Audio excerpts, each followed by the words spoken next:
I hope I will be able to get this.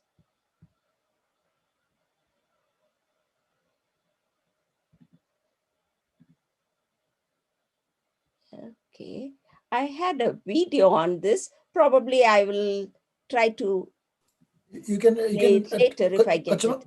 Kachama, you can Yeah. try to click on the picture. Yeah. Okay. It's there. It's just a 1.5 minute video.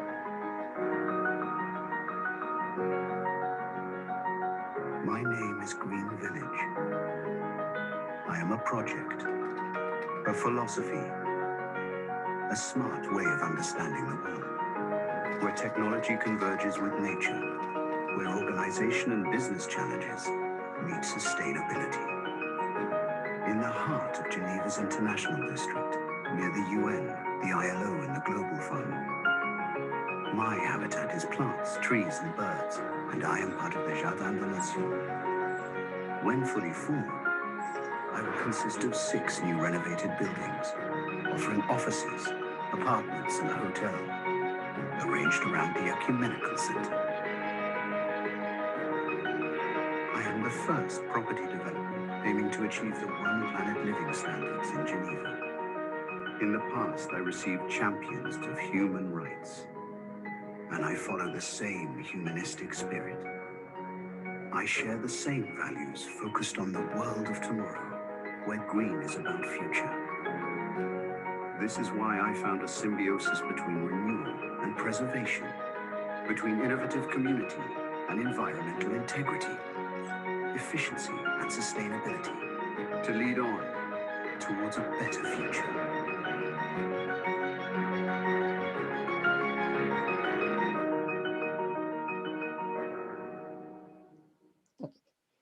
This is one of the huge projects that WCC has come up with, and it is being supported by the government. It has been authorized and given various certificates and awards for being going green and being energy efficient, sustainable.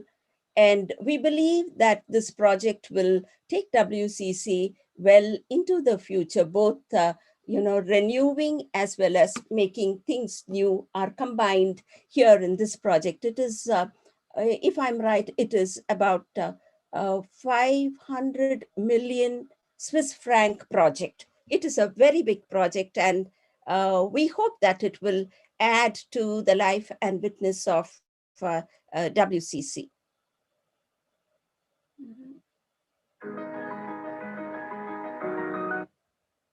Okay.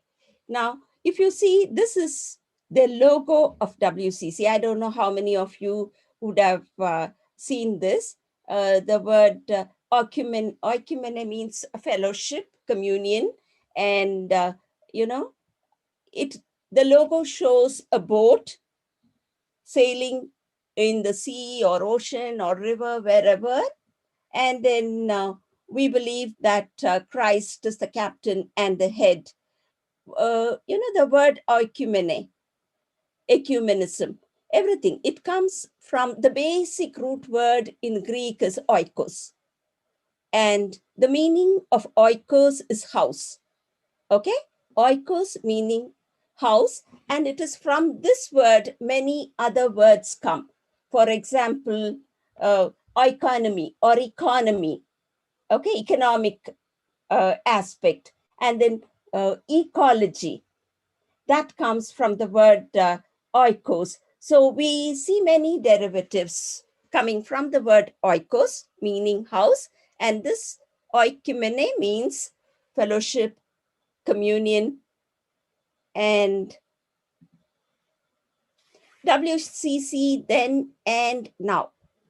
Okay, we heard in the beginning, we would have already heard that WCC was formed in August 1948. Okay, that was again after even the Second World War. It was formed in 1948. When it was formed, there were 147 churches that came together to constitute WCC. Liza had already told us the vast spectrum of denominations from the Orthodox churches to the Protestant churches, the fundamental churches, the evangelical churches, all of them come together to form WCC. And we should be very proud because our church, the Malankara Orthodox Syrian Church or the Indian Orthodox Church, was a founding member. It was there in 1948 when the WCC was founded. Okay, at present, we have about 350 member churches. Okay, from 147, it has grown to a communion of 350 churches.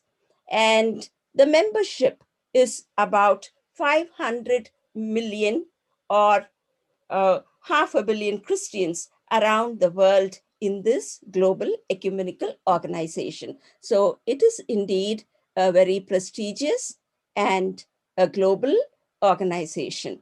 And we are part of that. Okay, now the Catholic Church and the WCC. You can look into your textbooks later on, pages 68 and 69, and that gives a little more. I will not be covering all what is given in the text, but I would rather like to tell you what is beyond that.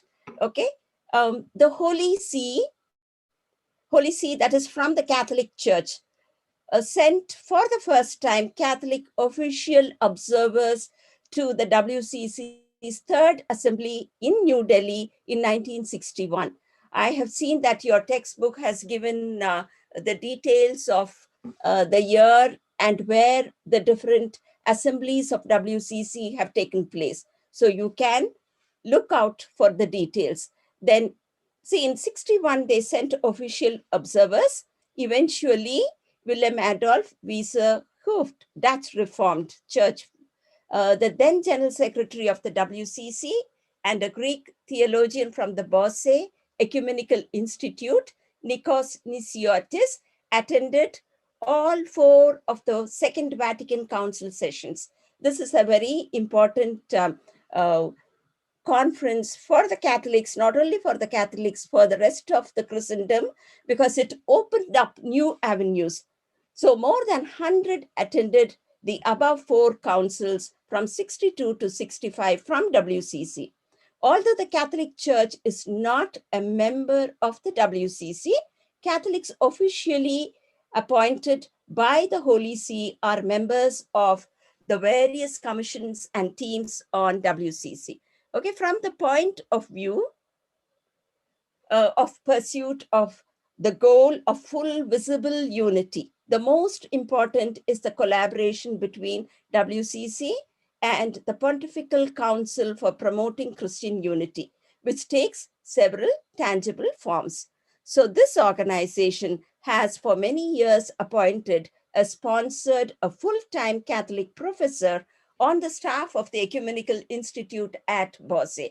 Bosse is a place near Geneva, and WCC conducts many of its workshops, conferences, and now it even offers a course in Masters in Theology or Master's course there at Bosse. And many ecumenical programs are held there, especially for young people. So they have appointed a full-time professor, and then since 2018, this professor has been the first Catholic dean of the institute appointed by the faculty in its over 70-year-long history. The Catholic Church and the WCC, in 1982, the commission published, I told you, the BEM document, and then it is also known as Lima Statement. It explores the growing convergence on the three themes, the above mentioned themes. And then there is also, in 2013, the Commission published the second convergence document, The Church That Is Towards a Common Vision. The question of Catholic membership remains open, but it is not considered a priority at the present time, either by the Catholic Church or by the WCC. So irrespective of the Catholic Church not being a full-fledged member, the way they engage with each other in each other's work, life, and witness is what is appreciated. Okay, now we come to the second one, the structure. Probably I may have to share another document. Let me see whether I can do that. If I cannot do that, because this will be, okay. Now let me try with this only. You may not be able to see this. Monet Matthew, will I be able to maximize this one? Not sure, Rajani. Not sure. I have another one, but I don't want to go there because in case I'm not able to, I'm not an expert in these. Please, forgive me. So I will read out these to you. Okay. I hope you are able to see this. The highest and the biggest decision-making body of WCC is the assembly. Can you see here in blue? That is the assembly. Okay, assembly gathers once in 7 years, and many people, at least a minimum of 2.5 to 3,000 delegates are there, and then about 6 to 7,000 people attend the assemblies. The next assembly will be in Europe, in Geneva, but the number may not be. It is drastically reduced because of both the region as well as the present context. And then we have... Kachama, sorry. There is a view option on Zoom on the top of the screen, not for you, Kachama, but for everyone else is watching.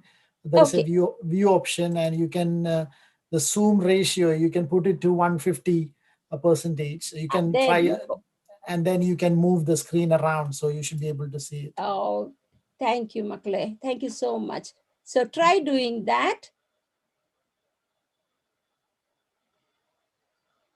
Kochama, you won't see any change to it. But that's so, okay. That's okay. Yeah. That's okay. As long as you are all able to see something. So assembly is the biggest body, highest decision-making body. And when the assembly meets to celebrate the life and witness of WCC. And one of the things that it does is it elects a central committee. Okay, central committee, about 150 members. It elects, and then they will be given the responsibility to govern WCC. Okay, 150, that also includes 6 office bearers, the moderator, 2 vice moderators, the general secretary, moderator of the program committee, and moderator of the finance committee. And when the central committee meets, the central committee will form the executive committee. Okay, executive committee consists of 20 people plus the 6 officers mentioned here. Okay, where I said moderator, vice moderators, etc. And then, of course, it is the central committee that appoints general secretary. And usually the term of general secretary is a 10-year period, 5 plus 5. And according to the constitution, these 150 people from around the world have to come together physically in one place to elect the general secretary. So that's how, when Mrs. Eliza said, she said that I'm waiting to know the result of the election because 2 have been nominated. So they will elect one of the 2. And for that, 150 should come together. And that was not possible due to the COVID context. So it has been postponed from last year, March, to June last year, and then again to this year, June, and again they have postponed it to 2022, maybe early 2022 or later. We really don't know when that will happen. So with the General Secretary as the Chief Executive Officer, we have 2 Deputy General Secretaries under the General Secretary, and the Director of the Office of the General Secretary, Director of the Communication, and then director of finances. Okay, there may be a change in this now, but then these 5 people come under the general secretary, and then they have the different program divisions. Okay, program executive staff are there under 5 main programs, that is the spiritual life and faith and order, and then ecumenical relations, church relations, mission and evangelism, and then the diaconia and capacity building. These are the five. Diaconia is nothing but discipleship. Okay, that is the word. So this is the major structure of WCC. Now, WCC also has 8 regions. Okay, it is a worldwide organization, as I have told you. And these are the regions: Africa, Asia, Caribbean, Europe, North America, Latin America, Middle East, and the Pacific.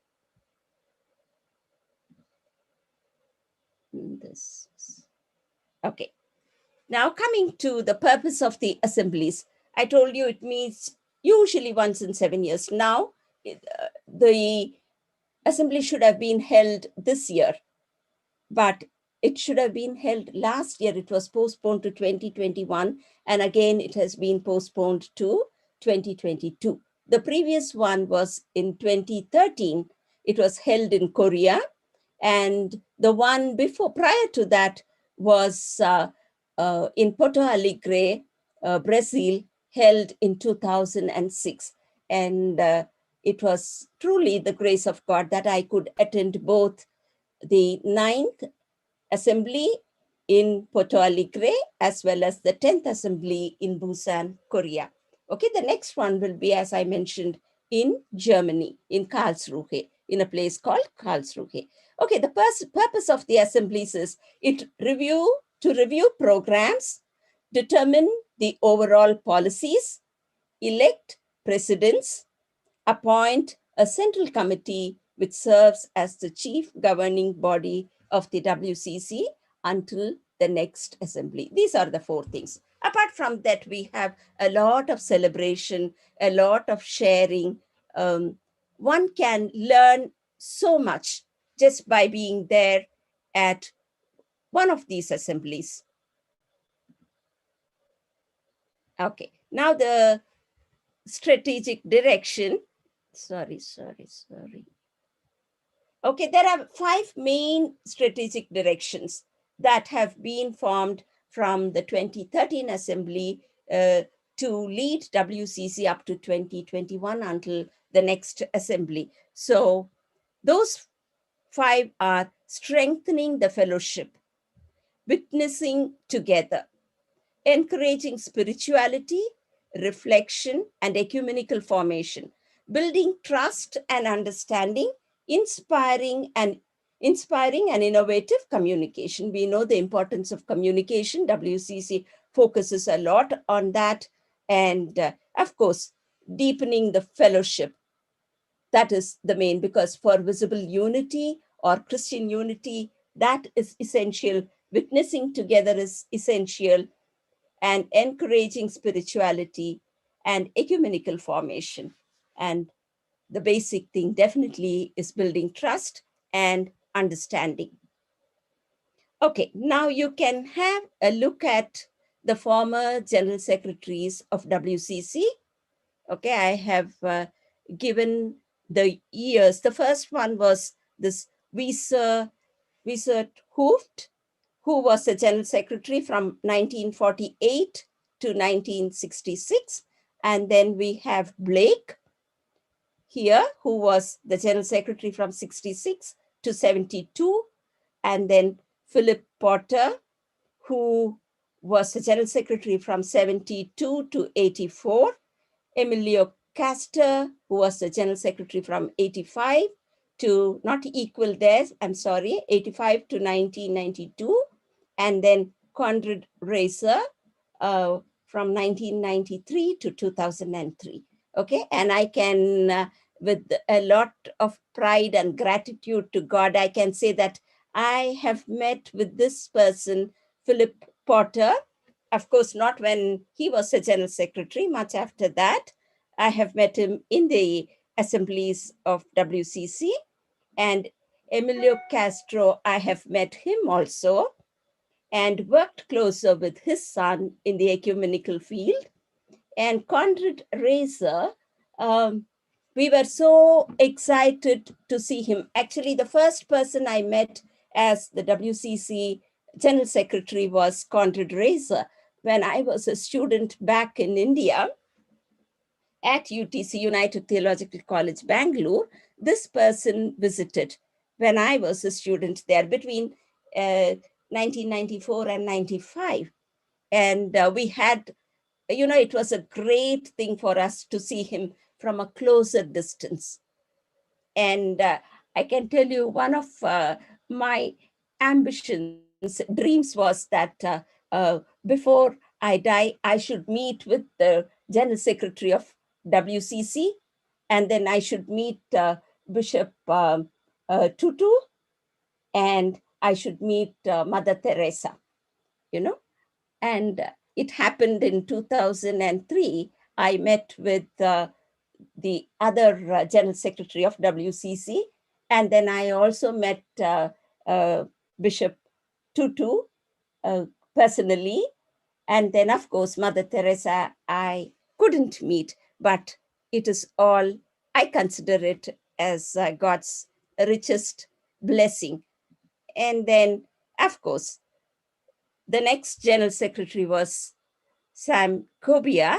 He was from 2004 to 2009. And the last, the General Secretary who was there up to last year was this Olaf Twite, and he completed his term in 2020. So that was the time the new General Secretary should have been appointed.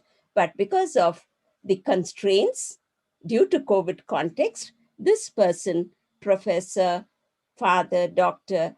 Sauka, has been appointed as the interim General Secretary. So he's the one who is there leading WCC now, and he belongs to the Orthodox Church. So we should be very, very, very proud of him. Okay. WCC and our church. As I had mentioned to you earlier, our church was one of the founding churches of WCC way back in 1948. It has played a key role in the history of WCC. And the key leaders that I can mention are the following. See, there are many people who have attended the WCC assembly, every assembly from 1948, once in 5 years, 6 years, and then 7 years, they have attended. At least 10 delegates or 12 delegates have gone from our church. I'm not mentioning about all of them. I'm just picking out a few key people. So the first one that I would like to very proudly present is Sarah Chaco. Okay, she was born on 13th February 1905 in Thrissur, Kerala, and she departed on 25th January 1954. She was a member of our church, of course, Malankara Syrian Orthodox Church. We believe that we are one church. And then she was a professor and later president of Isabella Thoburn College in Lucknow. And we had a very active SEM India unit there in Lucknow. She went to WCC representing the ecumenical organization, the SEM and the WSCF. She was an active member of the SEMI. She attended the first assembly in Amsterdam in 1948. Okay, WCC has instituted Sarah Chaco Scholarship Fund in 1998 at the end of the ecumenical decade for churches in solidarity with women. This was relaunched last year. Okay, we should really be very, very proud of her. She sorry, I left out this one. She was the first woman to be elected to the presidency of WCC in August 1951. Okay. For many years after that, WCC never had a woman president. But she was the first woman way back in history, and she was from the Orthodox Church. So feel very proud of her. This is a book about her. If you all are interested, you can get hold of it and read it. And then we have Paulus Mar Gregorius Termeni. He was a scholar, a philosopher, an author, educationist, editor, linguist, public speaker, national political thinker, lover of children and of nature, advocate of women's equality, environmental integrity, and holistic health. He was a great person who could sit and have dialogues with even scientists. Okay, he was the former principal of Kottayam Seminary and also the Metropolitan of Delhi Diocese. His Grace was invited to join the staff of WCC in Geneva by its first General Secretary. We saw Wizard Hooft, but Tirmeni, then Anachin, he declined it. Eventually, he joined as its Associate General Secretary and as director of the Division of Ecumenical Action from 1962 to 1967. We really have to feel very, very proud of him. The way he has taken our church across the world in the highest levels possible. Okay, we will never be able to see a person like that from our church. And then we have Reverend Father Dr. K.M. George. He was also the principal of our seminary, a former principal, and he was a professor at the Bosse Ecumenical Institute in Geneva. I mentioned about it earlier. And he also served as a moderator of the WCC program committee. That was a big role. Okay, he was there from 1998 to 2006. At the 2006 assembly, in Porto Alegre, he was the one who presented the report. We were all too proud of him. Okay, other than many other things that we can say about them, I'm just mentioning about their role with reference to WCC. And then we have Reverend Father Dr. Jacob Kurian. He was also the former principal of Kottayam Seminary, and he presented the paper, An Invitation on the Ecclesiology Statement. Ecclesiology is a word that refers to church from an Orthodox Indian perspective. Okay, this was again at the 9th Assembly at Porto Alegre, and I'm very, very proud to say that he was, if I'm right, junior to Achin in the seminary, and he was my dad's very close friend when they did their theological education way back together. So a person very, very close to our family, and he has also contributed a lot. And then, of course, we have the, oh, sorry, let me just change that here. Okay, I will change his name here before I send it to you all. This is His Grace Nicholas Mar Zachariah Mar Nicholas. And he is the Metropolitan of the Northeast American Diocese, your diocese. Okay, he has made our church very, very proud. He was there leading the delegation in the 2013 assembly in Busan.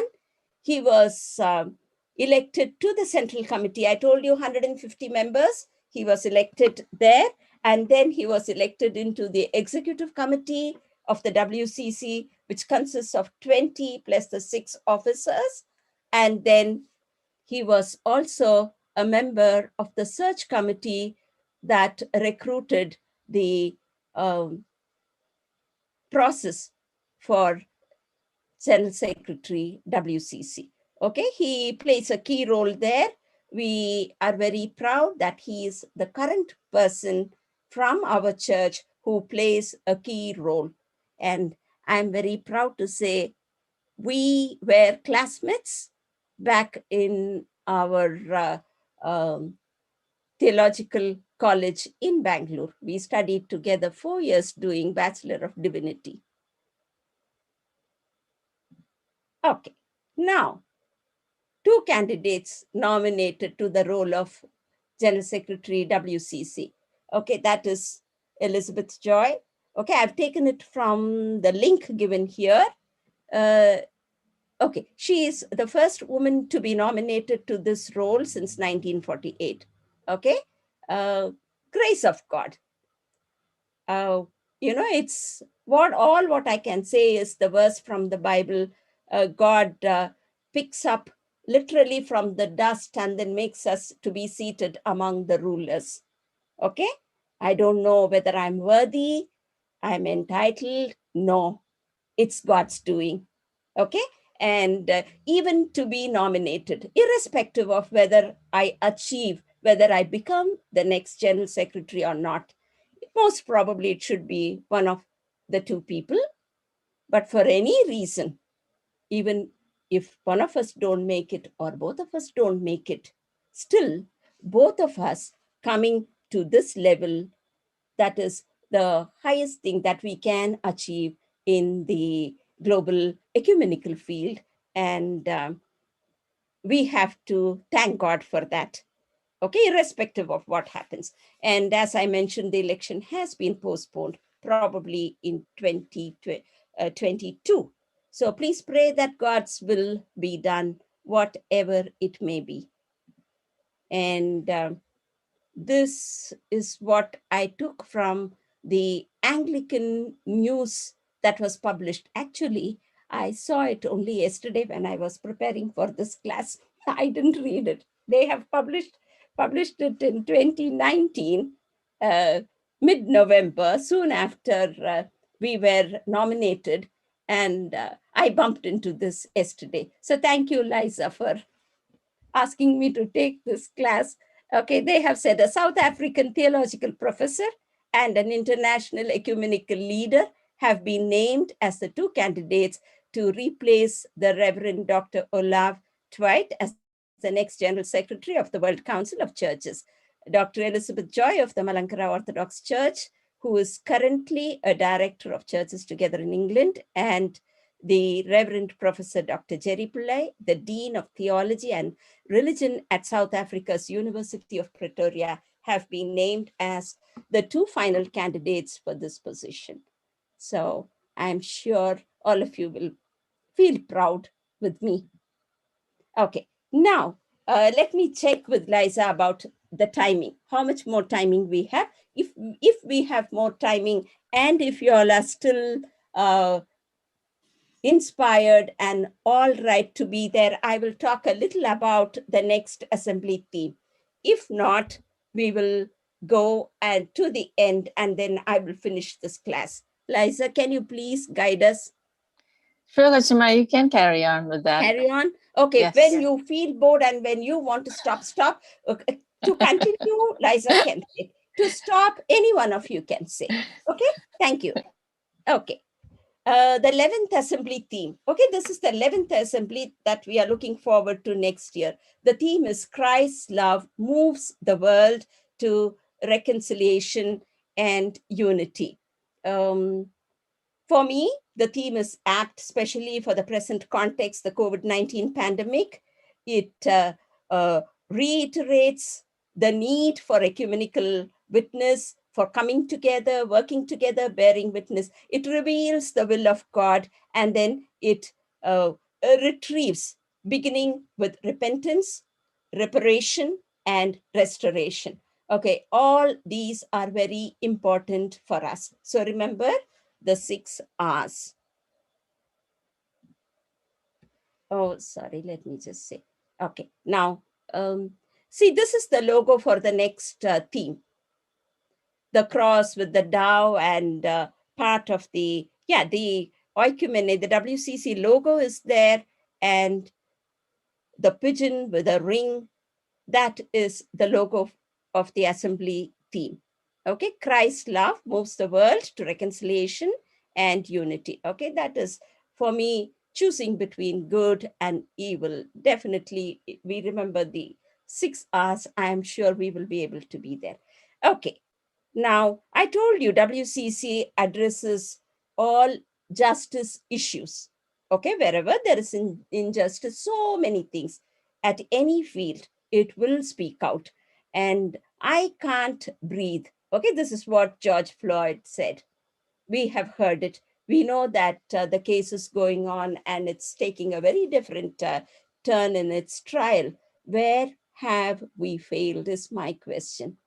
Okay, it speaks not just in the context of racial injustice, but in the context of caste discrimination and economic depravity, when many have committed suicide, as in the case of young students at universities or poor farmers who have committed suicide in thousands back in India. We see the poorer sections of the communities across the world, every part of the world. Okay, even people from the middle class have been pushed to the poorer class with poverty escalating. Where are we? What are we going to do? How are we going to respond? Okay, and for me, this is also an ecological issue. I can't breathe. We need to talk about pollution. We need to talk about our responsibilities to make this world a better place. Okay, embarking on this journey is, to choose the right path, um, not to go away from Christ as a rich young man did.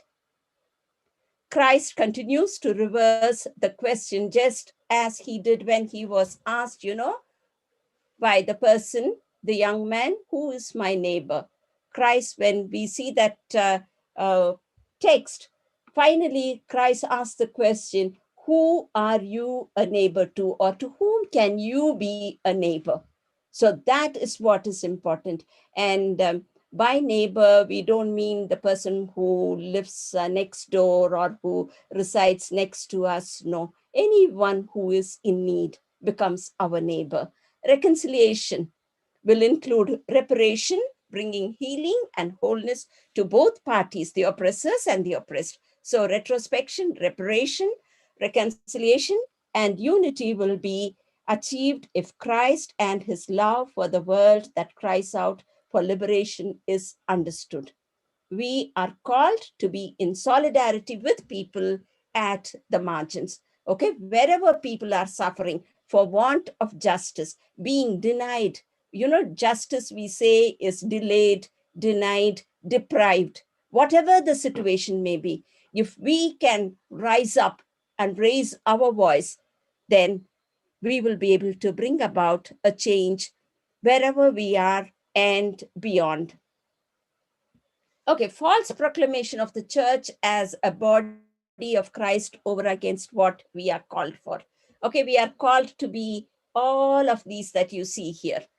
Okay, to be caring, to trust, and then to build healthy relationships, then value building, listening, appreciation, love, everything is important. Okay, see here, I like this quote. While the body of Christ has been fractured by arguments over doctrine, ecclesiology, again related to church, issues of class, gender, and sexuality, perhaps the most ongoing challenge and indeed the most persistent scourge has been that of racism. Black Christianity in Britain has constantly sought to challenge oppressive realities within the body of Christ. But still, it is an ongoing problem. Recently, you would have seen in UK, the government came, they looked at some reports and they said structural racism is not there in UK. Okay, which for me is a blasphemy. We should stand up. We should see that we uh, listen to Christ and Christ's call and see how we can bring about life in all its fullness. Okay, now one of the questions that you can ask, later on in your own class would be, in the light of structural racism also within the church, what does it imply for churches to speak of Christ's love for the world? I will leave you with this question. We will not look at it now. And then, of course, faith, action, and theology, discussing about ecumenism and unity. Clive Barrett reiterates the following: there is a philosophy for doing ecumenism. You know, WCC, it is an ecumenical organization. Essential to this process of unity are relationship and trust. We saw both of these in the strategic aims, from which come reconciliation and unity. It is a process that occurs at all levels of relationship and interaction, including the local. So it begins with us as individuals, with us as families, with us as parishes, with us as communities, and then, societies, nations. The local matters precisely because in microcosm, in reality, the body of Christ is in that place in all its fractured wholeness. So this is what we truly believe in. And then, of course, one of the icons that I like very much is this. In such a context as ours today, unpacking Christ in our theme demands that we unpack the narrative of Christ's birth, beginning with God the Father, who loved the world and sent his Son Jesus Christ, whose birth, that is incarnation, becomes greatest narrative. It expresses God's solidarity with the world to bring about a new creation. The Holy Spirit leads us to the truth. So that is very important. With incarnation, we can connect it to the process of theosis from our Orthodox perspective. And also here we see the understanding of Trinity, which is one of the two pillars of our Orthodox faith. And hope and best steps forward. You see one lady here. She is the present moderator of WCC. She has called for serving a wounded world in interreligious solidarity.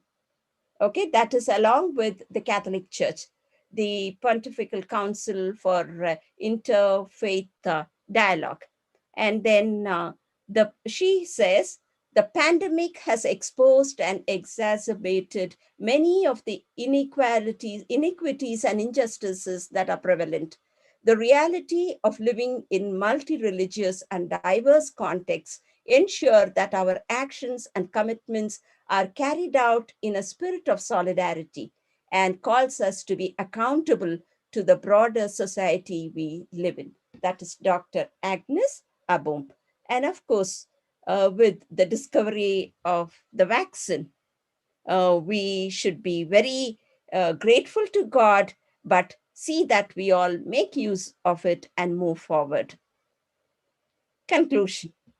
God's love for the world made the word to become flesh, incarnation, to express God's solidarity with the world, to bring about reconciliation. When we talk about reconciliation, especially with the coming theme, we need to remember this. Reconciliation and unity can be experienced as healing and restoration in and through the body of Christ. So both incarnation and Eucharist become very important, and definitely even baptism. It means restoration of the people of God in relationship with God, fellow human beings, and the world. This should happen in every community. Okay, now you may sit there and ask, I know we have heard about all these wonderful things, all these wonderful people, all this wonderful global organizations and the biggest global ecumenical movement, WCC. How is it going to help us young people? Okay, so I have this for you. Opportunities for youth in WCC and beyond. Okay, I am giving you certain links. Okay, you can see World Council of Churches has many youth internship programs from the age of 18 to 30. between the ages of 18 and 30, you will be able to look at quite a few opportunities. Look out for them, choose what you are interested. There are more international internships, the opportunities I've given, and then for scholarships, and then current scholarships fully funded, and then fully funded masters. These may be, you can still look out for 21, 22. And then PhD scholarships, funding opportunities for journalists, funding for NGOs, funding for artists, funding for entrepreneurs. So you will get these through your teachers. Try to go through this. And all what I can say is, people who have gone as stewards, whenever WCC Central Committee meeting, the 150 plus people coming together, or the executive committee coming together, the 25, 26 people coming together, you will have stewards. Stewards are usually young people. And even in the assembly, we have stewards, and a bulk of them are young people. Young people, the stewards are trained for this. They conduct a training program for the stewards, and then you will have set sessions for you where you will go and help as volunteers, and you will also get your opportunities to attend certain sessions. You will be given your free time to attend the sessions as well as to be volunteers in the area that you choose. And I can tell you, even stewards who have just helped to supply water or the plates or whatever, the smallest thing, have come up in the ecumenical field as the highest leaders in the highest orders. So if you are interested, look out for that. Whatever you are interested, apply for that. Whatever you are interested, choose those things. Okay, keep looking out from time to time. Okay, now it is question time. Do you have any questions for me at this time? If you have any questions, if I am able to answer, I will do it right away. If not, definitely later, or one of the teachers, or definitely Achan is also there to chip in. Any questions? Shall I move on, Liza? You can move on. Okay. No answer. No question, no answer. Anybody has any questions? Okay. Now, I would like to finish with this. The way forward is to imitate God, who in love sent Christ, for the Holy Spirit makes us bold to believe in our vision and dream. Especially with reference to the assembly theme, Christ's love moves the world to reconciliation and unity. So come to serve in solidarity a wounded world.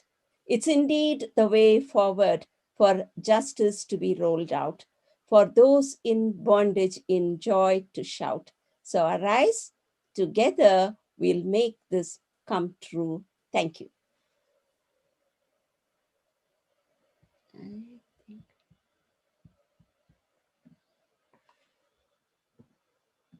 Yes. Let me. Money now, how do I come out? Let me just. Yes. Thank you all very much. In case you have any question now, you are most welcome to ask. Thank you, Kochima. Anybody has any questions, please do ask. Kochima, my name is Mary Abraham. I actually don't go to St. John's, but since the invitation went out to more than the church, I totally appreciate that I was able to join. I've heard so much about you, so it just puts it in perspective to ask, because so many young kids are here, young youth are with us. What actually encouraged you to get to the point where you are active in WCC? You know, I mean, we are in a world that there's a little bit more transparency about, you know, what our organizations does. I'm just curious how you got to where you are today, in the place that you are. Like, what motivated you growing up in church, or, you know, Thank any you. mentors? Thank you very much, Mary, for the lovely question. I don't have to think, I can just answer. I had a very strict and a disciplinarian father who brought us up all on his own, because our mother died when we were all very young. The eldest was 12 years old, the youngest was 2 days old, and in between we had 6, altogether 8 children. He had to bring up all alone. So it was more like a military rule, you know, you do what you are asked to do. So we couldn't make a fuss about anything, no options given. Like bridled horses, we were asked, okay, for girls, the rule was that we finish our basic degree, BSc in particular. We have to finish our BSc to go and watch a movie in a theater. Okay, we didn't have a TV at home.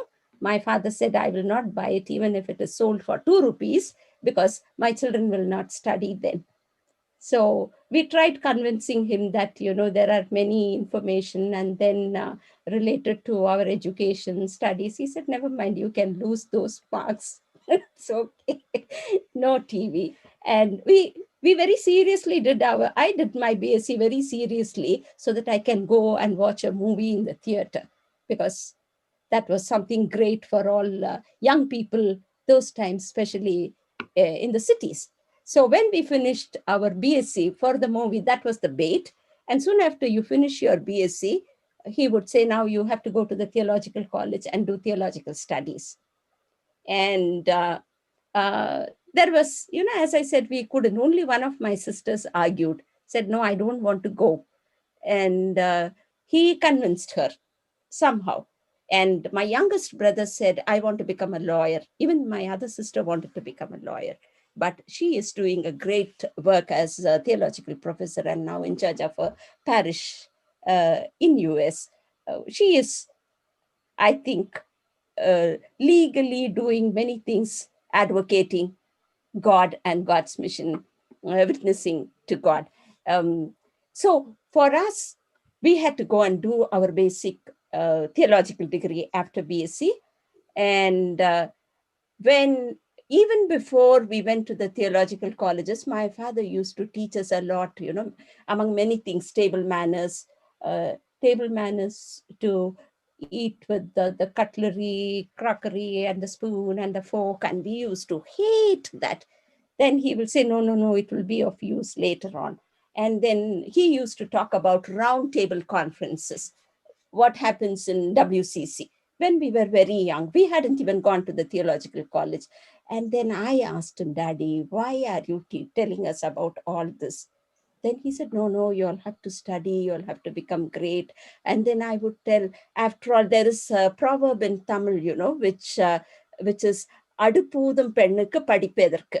That means woman who is in charge of the kitchen, who has to blow and keep the fire going on in the oven, why does she need education? So I quoted that. And then I said, see, this is what the proverb says. Why do you want us women to go and do theological studies? Because nobody wanted. And then he said, Ma, that's okay. Let the proverb say, let the proverb continue to say that. What I want you to do is you do the same thing. You blow and keep the fire going, not in the kitchen here. You have to go and do that in WCC. You have to blow the fire in WCC. That was his dream. And, you know, today, after I was selected, I sit, I look back, and then he is no more to hear that. But I'm sure the path he led us in, you know, sowing those seeds. And even when I went for my theological studies in UTC Bangalore, I always say, we had to apply for a scholarship, and there were 4 boxes, and the sponsoring body and the endorsing body, the church, has to tick. Of course, many of you may know, may not know, I belonged to another church tradition. So when I went and asked, out of the 4 boxes, the first one said, we are ready to sponsor the candidate and to employ on completion of the studies. The second box will say, we are ready to sponsor financially, but not employ. Third one, we are ready to employ the candidate on completion, but not sponsor financially. And the fourth one is, we cannot do both. We cannot sponsor, we cannot employ, but we just recommend that the candidate be taken for the studies. And for me, what was ticked was the fourth box by the church. Okay, that is what. So I go with that, and then I write my exams, get very good marks, and then the faculty of about 15, 20 professors sit there and ask many questions. And one of the questions was, they asked, Elizabeth, your church doesn't want to sponsor you financially or employ you. What for should we admit you here? What for? And then I don't know, it was God's grace. I just immediately, spontaneously, I said, if the church doesn't want me, I will work in Christian organizations. I can still do that, but I want to do my studies. And I was awarded an A grade scholarship for the 4 years, and I completed that studies. But after that, when I did my master's, I was already married and a member of the Indian Orthodox Church. And one of the bishops, my diocesan bishop, he sponsored me, and not financially, but he said the church endorses her for her higher studies, master's in theology. And again, of course, when I came here after finishing my work, when I applied for my PhD, they didn't want any endorsement from the church. So I got to do my PhD. But the church, the Indian Orthodox Church, people there in WCC, every church is wonderstruck. How could the Orthodox Church field a woman? Number one question. The first thing, how can a candidate come from the Orthodox Church? The second, how come it is a woman? And the third one, how did this woman get it? So they are all dumbstruck. But I can tell you, it is God's grace alone. The seeds were sown. We were asked to serve God in whatever we do. And the reason why my father wanted all the girls to do theology was, he said, all 6 girls should get married to ordained ministers and be very good kochamas. And all 6 of us have been married to ordained people from different church denominations. And of course, if possible, I may go and blow the fire in WCC. Thank you so much. You're so inspirational. Yep. Thank you. And I want to tell the young people that all parents have visions. So it doesn't hurt to follow those visions and get where we need to go. So I'm totally proud of you and the representation that you have. So thank you so much. Thank you very much. And I wish you all the same too. Have your dreams, have your visions, and wherever you serve, if you can just think that whatever I do, I'm going to do it for God. I'm going to do it for the glory of God, to extend God's reign, to make sure that justice is restored in every situation. Once we do that, you take up any profession, do your best. And don't forget to look at those links and try to see what attracts you, where you can be step in even with a very small thing. And that will take you, from the lowest step, you will be able to rise high above. Never did I ever think. And I can tell you, in 2005, when I worked with the CWM, I also represented my organization, Council for World Mission, as the official representative at the Round Table Conference of the World Council of Churches. What my father told when we were very young. Even that he was there. He was alive to see that. And then in the 2013 assembly in Busan, actually, one of my sisters-in-law, and I, three of us from three different churches were going for that assembly. And my father was already sick, and he was not very well by then. Then he was asking us, Mama, where all three of you are going away? And then I told him, Daddy, we are just going to WCC. We'll blow the fire a little and then we'll come back soon. So thank you. Thank you for this time. Thank you for giving me your very precious time. And thank you, my very dear sister Liza, for that detailed and long introduction. Now I should Google from where you got all that information, refreshing me. I'll try and keep refreshing you. Thank you so much. Group photo. Yeah, sure. Yeah. Sure. Okay. Everybody can open the video, so we can keep it. Just keep it open for everybody. Just. Video on a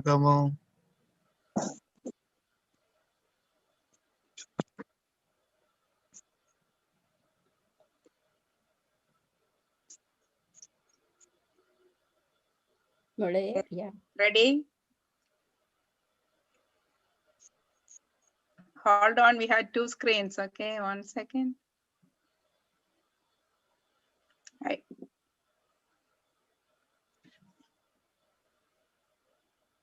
Okay, thank you. Thank you for everybody. I think Anna will be saying few words. Yeah, Anna, can you, or if anybody wants to say a few words to Kachima, or if Anna wants to say a few words, or anybody has any questions before that? Achana. Yeah. Anna? Yeah. Good afternoon all, and good evening to people who are from UK.